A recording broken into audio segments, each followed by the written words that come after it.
first thing I'm going to do is I got a pan here with some water, with some boiling water. I'm going to put the chicken in here with some onion and basically just make a nice chicken stock. And then what we're going to do is we're going to add the kale and the rest of the ingredients. I have my chicken here. It's a whole chicken. I have some of the chicken bits on that plate. Gonna add a little salt in here. And throw my onion in there.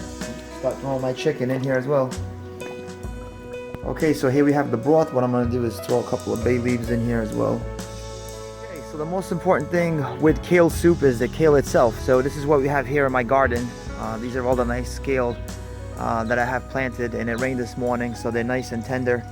And we're basically gonna gather some of this kale. So here we have our kale, and the first thing we're going to do is we're going to go through these and wash them really nice. We're going to make sure that this is nice and cleaned, and now that it is, we're going to go ahead and chop it up. I'm just going to cut it, and the way to do it is I'm just going to basically bunch it up like this. Alright, and then just go ahead and basically just chop it like you would lettuce or any other vegetable. Okay, and then might do one of these, and it doesn't matter how you chop it, how big or how small. The main thing here is that you chop it. All right, here's what it looks like chopped. As you can see, it's not really even. I just rough chopped it, and that's all you need. So here we have our broth, and what I'm going to do is one of the secrets here is to add little packets of nohr, and this is what you want to get: caldo con sabor de pollo. And this is just going to make your kale soup taste that much better. So that's what it looks like.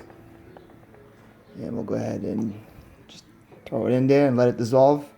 And then once it dissolves, the first thing we're going to do is we're going to add the kale. That's the first thing we're going to do, because the kale, we want it to be nice and tender. Alright, so we'll go ahead and put the kale here first and let the kale cook a little bit. It's going to reduce. Kale is almost like spinach. Once you cook it, it does get reduced. So I'm going to put the cover on it and just let it steam up a little bit. And then after that, I got here some potatoes that I'm going to add, as well as some kidney beans. And one more thing to this is we're going to add the pasta. But like I said, the kale potatoes first.